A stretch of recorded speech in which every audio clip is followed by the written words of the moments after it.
Guys आज मेरा बड़ा अफसोस है, मेरा दिल ऐसा कर रहा है कि आई डोंट नो कि कितनी दूर तक की इस चैनल का साथ चलेगा, ये चैनल जाएगा। क्योंकि 1 साल होने को है, दिसंबर मुझे 1 साल हो जाएगा। बड़ी ईमानदारी से मैं चली हूँ, तब जाके मेरे इतने सब्सक्राइबर हुए, इतनी ईमानदारी के बावजूद। ठीक है, दूसरी ये बात कि मैंने जैसे इंसान, मुझे कोई एक्सपीरियंस नहीं था सोशल मीडिया पे आने का, कुछ भी नहीं था। और यूट्यूब तो मैं इसलिए भी चलाती रही क्योंकि मुझे ऐसा लगता है कि अगर मैं यूट्यूब और ऐसा सोशल अकाउंट बंद कर दूंगी तो मेरी लाइफ में कुछ बचा ही नहीं है। मैं बिल्कुल अकेली, तन्हा और बहुत तन्हा हूँ, मतलब जिसकी इंतहा नहीं है तन्हापन की। तो मैं जब आप लोगों से जुड़ी हुई रहती हूँ ना, तो मुझे लगता है कि इतने सारे लोग तो हैं मेरे साथ और मुझे वक्त ही नहीं मिलता कुछ सोचने का, कुछ अदर बात दिमाग में रखने का। ठीक है, तो मैं इसीलिए समझ ले कि इस चैनल पे लगी रही। लोग बोलते रहे दूसरा चैनल खोल दो, इस पर प्रोग्रेस नहीं मिल रही है इतनी तेजी से। लेकिन मैंने जो ऑब्जर्व किया है वो ये है कि अगर आप टिकटॉक या आप इंस्टा या ऐसी अदर लिंक पे ज़्यादा फेमस है पहले, तो आपके आते ही आपको यूट्यूब के ऊपर भी सब्सक्राइबर बहुत तेजी से मिल जाएंगे। लेकिन अगर आप न्यू हैं तो आप 3-4 साल फुल मेहनत करेंगे। जो मेहनत आपने पिछले अकाउंटों पे करनी थी ना, टिकटॉक विकटॉक पे, वही मेहनत आपको यूट्यूब पे भी करनी पड़ेगी आगे बढ़ने के लिए। क्योंकि आपको अपनी पहचान बनानी है और पहचान बनाना आसान काम नहीं है। तो मेरी आप सबसे गुजारिश है कि अगर आप लोगों को मेरा व्लॉग अच्छा लगता है तो प्लीज़ सब्सक्राइब करें, मुझे भी आगे आने का मौका दें।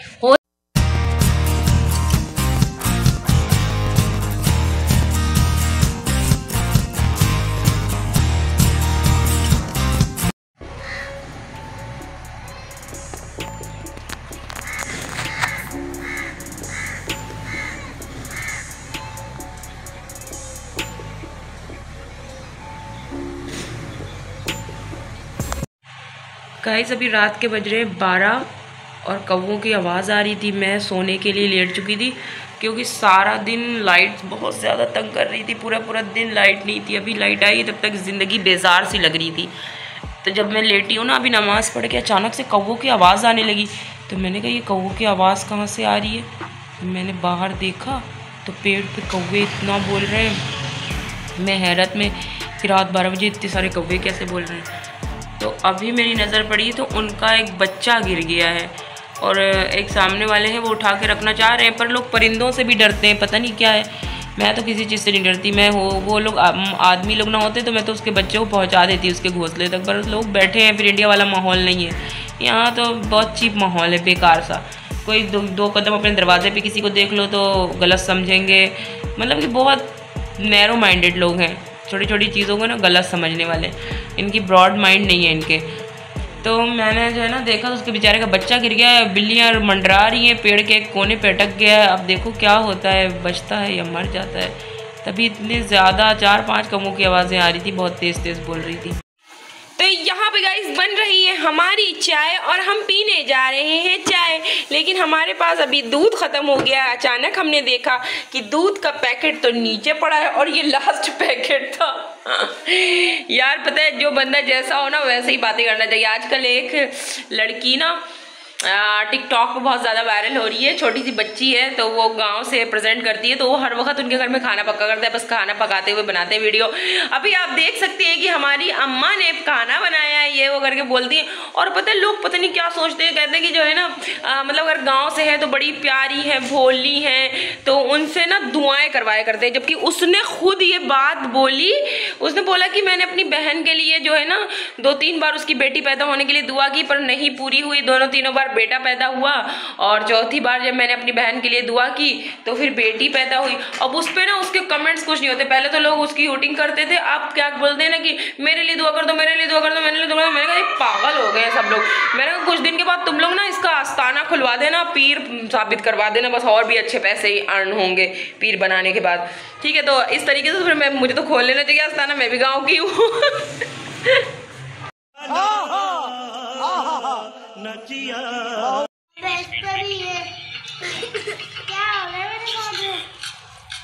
मानू कहाँ हुआ भैया, इधर आओ जल्दी से, मेरे पास कहाँ हुआ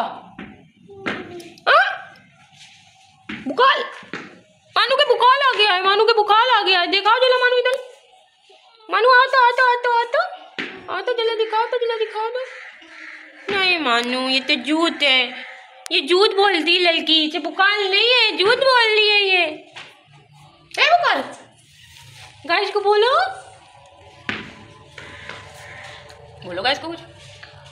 हेलो हेलो, कितने प्यारे। जब मैं यहाँ से जाती हूँ ना तो ये लोग दोनों टुक टुक टुक टुक करके मुझे अपनी तरफ ना वो करते हैं, मुतवज्जो करते हैं, टेंशन दिलाते हैं अपनी तरफ कि मेरी तरफ भी देखो। Hello grease, hello grease, hello grease. Frozen madam तो हरदम चूल्हे में बैठी रहती है, लड़की है ना तो इनके नखरे बहुत होते हैं। तो अभी मैं तो जा रही हूँ बाहर जरा काम से, आपको दिखाती हूँ कि क्या काम है। तो गाइस, पिछले व्लॉग्स में मैंने आपको बताया था कि जो चीज़ मेरे पास हैवी होती है, चाहे वो कंबल हो या चादर हो या ऐसी कोई चीज़, क्योंकि मेरे घर में फैलाने की जगह बिल्कुल भी नहीं है, तो उन्हें मैं पार्क की ग्रिल पे टांग देती हूँ। आप देख रहे हैं पतझड़ आ गया, चारों तरफ पत्तियाँ भर गई हैं और हर तरफ पत्ती पत्ती दिखाई पड़ रही है। और ये मेरी खिड़की है, इसी के बिल्कुल सामने मैंने यहाँ पे एक तलाई रज़ाई जो भी आप कह लें वो फैलवा दी थी हमीदा बाजी के हाथ धो के, और अब मैं उतार के ले जा रही हूँ। तो मैं फीलिंग्स गाँव वाली मुझे आ रही है जाते वक्त की, उतार के अपने हाथों में लेके, और ये फिर हम निकल रहे हैं वापसी अपने घर को। और ये मेरे छोटू मोटू से पेड़ में भी फ्लावर आ गए, ये बड़े प्यारे से फ्लावर आए हैं यार, मज़ा आ गया देख के इनको। मैं जल्दी जल्दी मैं तो घर में आ गई। मैं 1 मिनट को बाहर निकलूँ, मेरे बच्चे मेरे साथ साथ बाहर आ जाते हैं। ट्रेन के साथ जो डिब्बे जुड़े होते हैं ना, वैसे ही बच्चे जुड़े होते हैं। तो गाइस ये पता है, हम लोग इंडिया में बोलते थे ये द लाउंज है जैसे ये, तो हम लोग दलान बोलते थे। यार मुझे समझ में दलान बोलने का क्या तुक था, बरांडा बोलते थे, हम दलान कहते थे। और दलान क्यों बोलते थे, हम यही सोचते थे कि हम दलान क्यों बोलते हैं, आखिर क्या वजह है। तो गाइस हमारे घर पे ना तो बहुत बड़ा सा एक दालान था, मुझे नहीं पता दालान क्या नाम होता है, बहुत से वरांडा बोलते हैं और बहुत से लोग दलान बोलते हैं, हम लोग दलान बोलते थे। तो लाउंज यहाँ पे है, उसी दालान टाइप का ही बना होता है, उसको बोलते हैं लाउंज। तो मुझे समझ में नहीं आया कि दालान का नाम दालान किसने रखा, कुछ समझ नहीं आ रहा। ये दलाउंज होगा ना, और उसे शॉर्ट में करके दालान दालान दालान कर दिया होगा, दालाउंज तलाउंज तलाउंज। अरे कहना क्या चाहते हो, यही बताना चाहते हैं।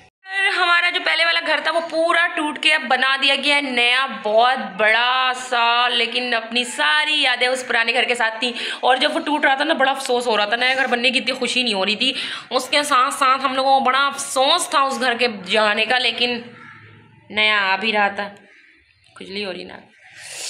तो गाइज आजकल मेरे घर में सारे ही बीमार हैं। आज मायरा को भी बुखार आ गया है, फसी को भी बुखार था। फसी साहब कह रहे हैं शेर दवा नहीं खाते, कल ऐसे पड़े हुए थे कि गीदड़ हो रहे थे। फिर मैंने जो है ना, इनके भाई आए हुए थे, पहले तो मैं डॉक्टर से खुद दवा ले आई थी, फिर इनके भाई के हाथों मैंने भेजा, फिर ये गए। तो इनको वेट करना बिल्कुल नहीं पसंद है, वहाँ डॉक्टर के पास रश बहुत था, फिर वेट नहीं किया, वापस आ गए, मेरी ही लाई दवा खा रहे थे, ठीक तो हो गए थे। बट सुबह डॉक्टर ने बुलाया हुआ था कि कहीं मलेरिया का तो अटैक नहीं है, बट मलेरिया नहीं है, मुझे भी पता चल गया ये बात। लेकिन फंसी गए नहीं, तो इन्हें दोबारा से बुखार आ गया।